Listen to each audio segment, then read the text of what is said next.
Soy Horacio Chiavazza, director de Patrimonio Cultural y Museo de la provincia de Mendoza. Mi especialidad profesional es la arqueología y en particular la que se refiere a la de periodos históricos.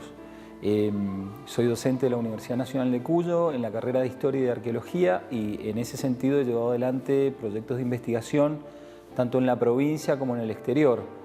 En el caso local he investigado el pasado del sector de la Valle, la llanura noreste, la habitación huarpe de esos médanos del noreste de la provincia y lo que más he dedicado mi atención ha sido al desarrollo urbano en periodo colonial y posteriores siglos. En ese caso, en la ciudad de Mendoza, en el área fundacional, y en Bolivia, en Santa Cruz de la Sierra. Actualmente estoy desarrollando un proyecto en Chaco, en lo que fue la ciudad de Concepción del Bermejo, y también en Valdivia, en el sur de Chile. Ese trabajo comienza a partir de una inquietud que yo tuve siempre como estudiante de la carrera de Historia, con el objetivo de desarrollarme como arqueólogo, que en ese momento era como uno orientaba su profesión a futuro. Afortunadamente, por el fin de los años 80, desde la Intendencia Municipal se decidió encarar un proyecto que desde hacía décadas venía siendo demandado por los mendocinos, que era recuperar el espacio que en ese momento estaba ocupado por la Feria Municipal en términos históricos, dado que allí había existido el Cabildo. Así es que se convocó a un arqueólogo muy importante de Buenos Aires, Daniel Shavelson, quien articuló con Juan Schobinger y Roberto Bárcena el inicio de excavaciones, formando un equipo luego al que se sumó Clara Val. Ese equipo trabajó en la recuperación del Cabildo, la fuente de la plaza, la fuente del siglo XIX. Yo trabajé en proyectos que se comenzaron a hacer en las ruinas de San Francisco y me fui consolidando como investigador a tal punto que logré tener el apoyo en algún momento para generar un proyecto de centro de investigación que apoyara la actividad museal. Esto a partir de una formación personal que hice en mi magíster en España, donde de alguna manera seguí un modelo arqueológico que se impulsa en Andalucía, ¿no? La arqueología, el análisis histórico que permite la arqueología, permite acceder a aspectos que se vinculan mucho con la vida cotidiana y en ese caso con el quehacer diario de las personas. A veces la historia está narrada desde hechos grandilocuentes como guerras, listados de gobiernos, etc. En este caso, lo que entiendo es que acceder a materialidades como pueden ser los desechos de la vida cotidiana o parte de la arquitectura, que en el caso de Mendoza tiene un valor particular porque quedó destruida por el terremoto de 1861, pone a la sociedad de cara a un proceso que fue bastante diverso, que fue bastante distinto al que hoy entendemos como la característica idiosincrática de la cultura mendocina. En este proceso de casi 300 años antes de que se produjera el terremoto, coexistieron poblaciones nativas con poblaciones coloniales, incluso una fuerte participación de poblaciones afro. Muchas de esas relaciones, no sé si las poblaciones en particular, pero muchas de las relaciones que se establecen en entre esas poblaciones a través del tiempo están de alguna manera subyacentes en los documentos, pero no del todo visibles. Con lo cual podemos hacer que emerjan en la documentación a través de la apoyatura en la investigación arqueológica. Entonces lo comprendemos como una actuación de investigación simbiótica que en definitiva, y volviendo al origen de la pregunta, lo que nos permite es contribuir a la construcción de ciudadanía, en la medida que apela al análisis de la historia como poniendo en foco la diversidad. El trabajo en la Dirección de Patrimonio es un gran desafío porque tiene una tradición de bastante atención en cuanto a lo político, pero bastantes déficits históricos en cuanto a la posibilidad de gestionar la conservación, fundamentalmente de la dimensión edilicia, ni qué decir de la dimensión inmaterial, en donde el patrimonio local prácticamente pasa por la voluntad de las personas, por trabajar en torno a ello, pero no está claramente inserto en términos de la agenda política patrimonial. Entonces ahí tenemos dos grandes desafíos, teniendo en cuenta a su vez que esta planificación suele responder a la de sistemas complejos, en la medida de que participan personas, participan edificios, participan digamos la dimensión privada del mantenimiento, la conservación y la difusión. Entonces a partir de eso, de esa complejidad del sistema, el objetivo de la gestión es apuntar a simplificarla y básicamente tenemos tres pilares en los que nos basamos. que es investigar, conservar y difundir. Eso de alguna manera está inspirado en el modelo que traté de llevar adelante en el área fundacional de Mendoza y que pretendo trasladar en el trabajo que desarrollo junto a la ministra Mariana Arjuri en el Ministerio de Cultura y Turismo. Investigar es imprescindible para conocer mejor esos bienes patrimoniales y dado que se conocen mejor, se trabaja en su conservación de modo más efectivo. Ahora, la investigación y la conservación, en tanto efectiva, será medida si tiene una proyección social. Entonces, investigar, conservar y difundir socialmente operan dialécticamente dentro de esta lógica que después tiene matices en cómo se opera en distintos casos. No es lo mismo conservar un tambo incaico en la precordillera o en la cordillera que trabajar sobre la recuperación de las recetas culinarias entre el pueblo huarpe, que también es patrimonio provincial. Todas las gestiones que han venido precedentemente se ha trabajado en alguna dimensión sobre un aspecto patrimonial. Muy tempranamente Mendoza logró conformar una ley de patrimonio provincial, fue pionera en el país en ese sentido a principios de los años 90, pero después quedó en, no digo abandono, pero sí en olvido a la hora de reglamentarla, cosa que recién se logró en el año 2009. Con lo cual, si bien han pasado poco más de 10 años, que es mucho tiempo, la gestión a partir de esa reglamentación ha impuesto nuevas prácticas políticas que son las que se están ajustando permanentemente.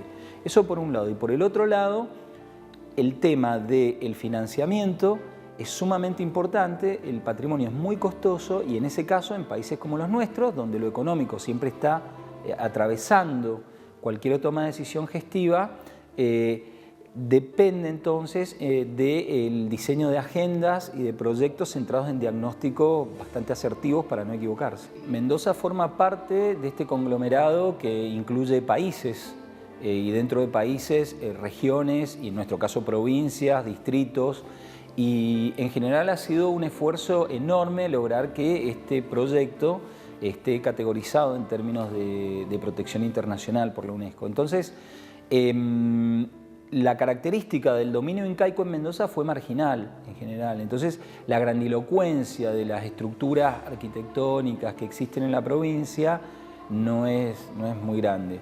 No obstante, el pasado vinculado a ese dominio incaico en el territorio, sobre todo el norte de Mendoza, es muy potente y tiene particularidades que creo enriquecen, y así lo entienden los miembros de esta comisión, enriquecen el modo de entender el dominio incaico, saliendo de ese concepto unívoco de un imperio territorial con caminos y dominios homologados para todo el territorio. Bueno, eso no fue así y casos como el de Mendoza, donde existen tambos, que eran esas antiguas postas o lugares que jalonaban el camino del Inca, una capacocha, como fue el sacrificio que se hizo en el Aconcagua de un juvenil para ofrecer, en algún sentido ritualmente, algún agradecimiento o una celebración por el ascenso de un Inca, son elementos que nos colocan en un punto clave de la narración patrimonial de esta historia que tiene un objetivo continental.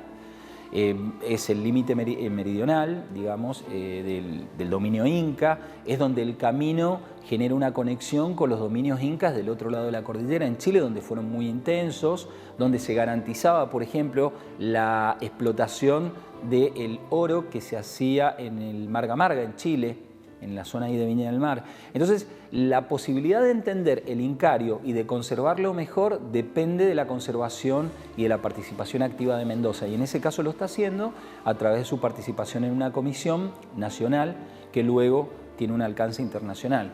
Lo que se ha demostrado en todos los ámbitos, incluido el patrimonio y los museos, es que la preparación tecnológica de los espacios en términos comunicacionales ha sido eficiente en los que venían desarrollando proyectos en ese sentido y deficiente en los que no tenían nada en ese sentido. Entonces, dentro de esos extremos, donde la mayoría de los espacios patrimoniales alguna dimensión comunicacional tienen, yo creo que ha sido muy importante.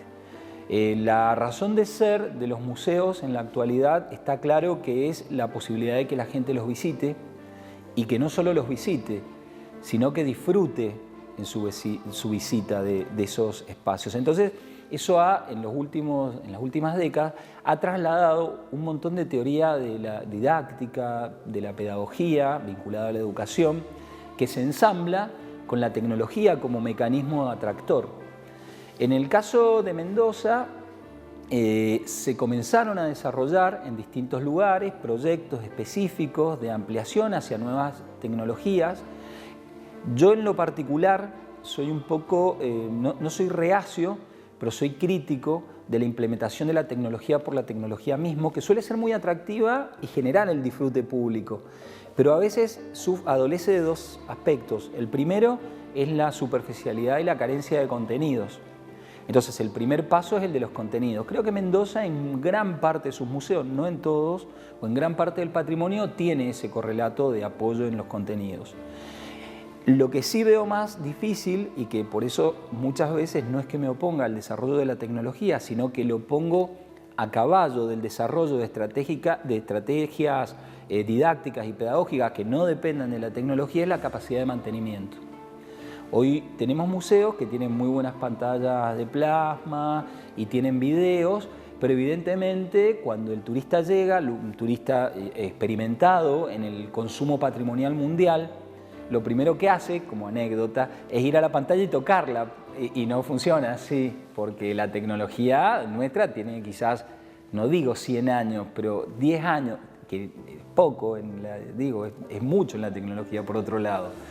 Entonces, desde ese punto de vista, a veces la tecnología opera bien en cierto momento, pero de pronto se transforma en objeto mismo del museo y por ahí opera como un lastre. Entonces yo creo que hay que ser muy claros en los diseños de proyecto. Cuando los museos van a incorporar tecnología, yo creo que la tienen que incorporar dentro de un proyecto de sostenibilidad, en esas dos dimensiones, la actualización constante de contenidos y la actualización de las estrategias tecnológicas con la fundamentación de los contenidos, no solo del contenido histórico, lo que habla de la historia de un lugar, sino de contenidos en relación a las estrategias comunicacionales.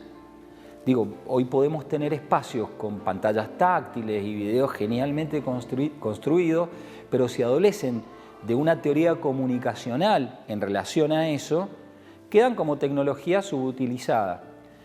En otro caso, como te digo, si no se actualiza la tecnología en sí misma, queda como algún objeto vetusto también.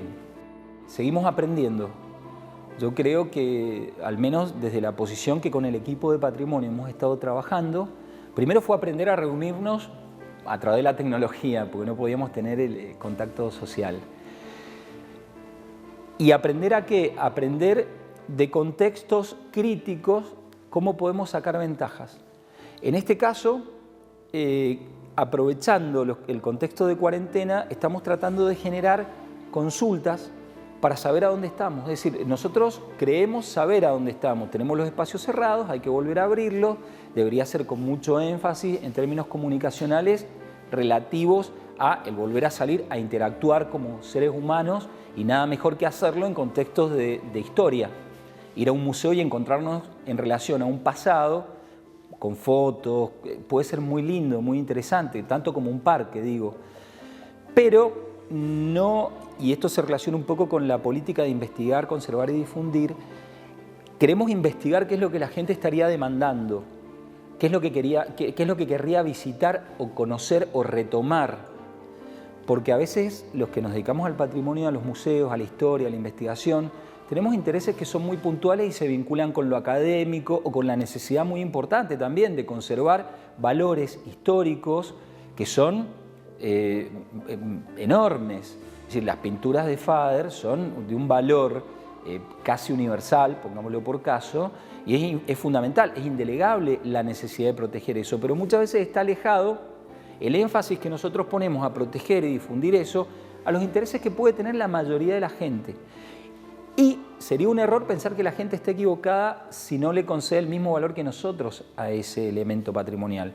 Con lo cual, manteniendo ese valor patrimonial, tenemos que indagar en todo caso por qué la gente no le concede el valor que nosotros sabemos que tiene desde el punto de vista de memoria.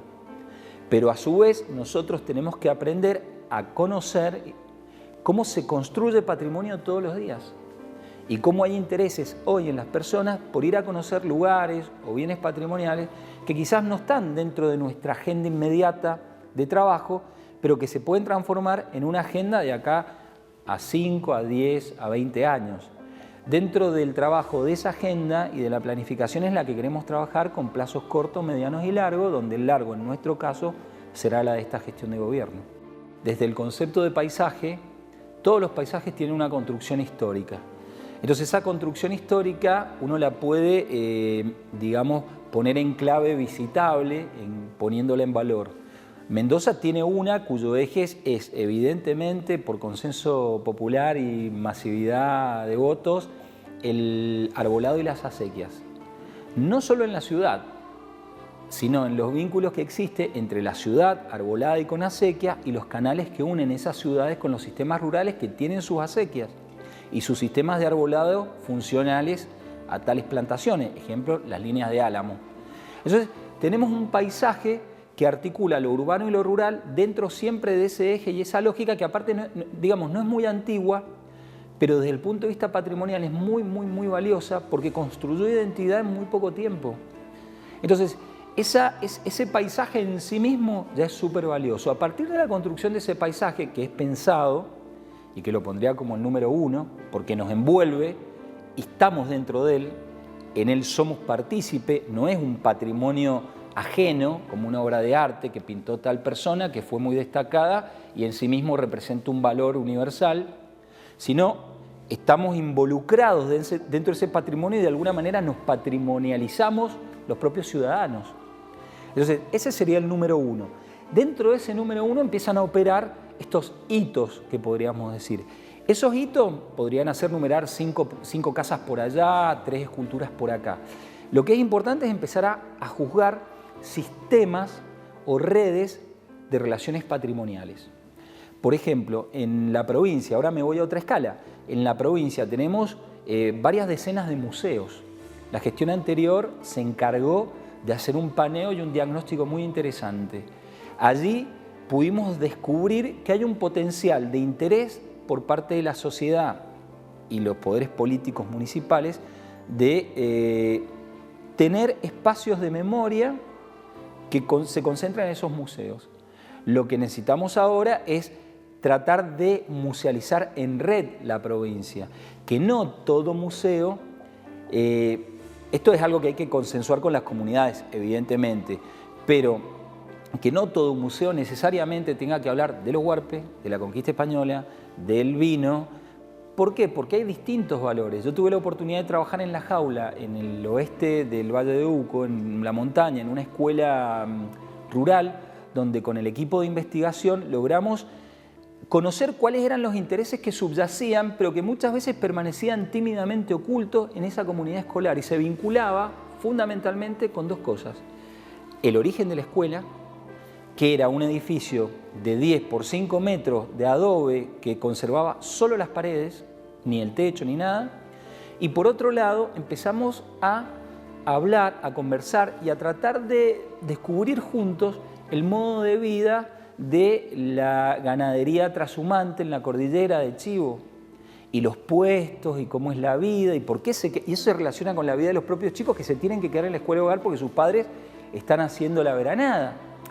Entonces, a partir de eso, que lo pongo como ejemplo, empezó a funcionar la idea de un proyecto en el cual nos salimos de alguna manera de tener que plantear lo de los huarpes, lo de los cazadores, los agricultores, que a los chicos, por el modelo educativo que le enseñaba la profe, tenían ganas de mostrar. Y no solo por eso, porque habían restos arqueológicos en el alrededor. Pero dijimos, bueno, ¿por qué no trabajamos sobre esta otra dimensión? Y terminamos reproduciendo una cocina rural, monturas, elementos de la vida cotidiana que se usan para sobrevivir en la alta montaña mientras se está pastando el ganado. Es decir, fue una experiencia hermosa que pone ese museo, desde mi punto de vista, en una situación de valor especial. Porque cualquier persona que venga hoy, supongo que si va a 2 o 3 museos y se encuentra siempre con los huarpes, con el vino, se pudre, se cansa y no estamos explotando esa diversidad de la que hablaba al principio, que es donde reside el verdadero potencial del patrimonio. Tenemos que tener museos de bodega, hay que hacer un gran museo de la olivicultura, hay que tener museos de la explotación ganadera. Los museos de ciencias naturales son valiosos en la medida de que si estamos, no sé, en Alvear, no pongan un león africano embalsamado, que afortunadamente se ha entendido. Hoy tenemos un maravilloso museo de ciencias naturales en General Alvear, recién habilitado, que he tenido la oportunidad de conocer por la pandemia a través de videos que me mandaron. Y es alucinante, tiene toda la fauna local, inmersa. La taxidermia es algo que está un poco de modé, pero han aprovechado eso que lo tenían de hacía años y en vez de tirarlo, han recreado dioramas. Es muy interesante porque se hace en el contexto de la recuperación de una vieja estación de ferrocarril, que es hermosa. Entonces digo, hay estrategias muy interesantes que permiten además empezar a recibir proyectos de investigación sobre historia natural y sobre los modos de hacer dentro del museo y con el patrimonio.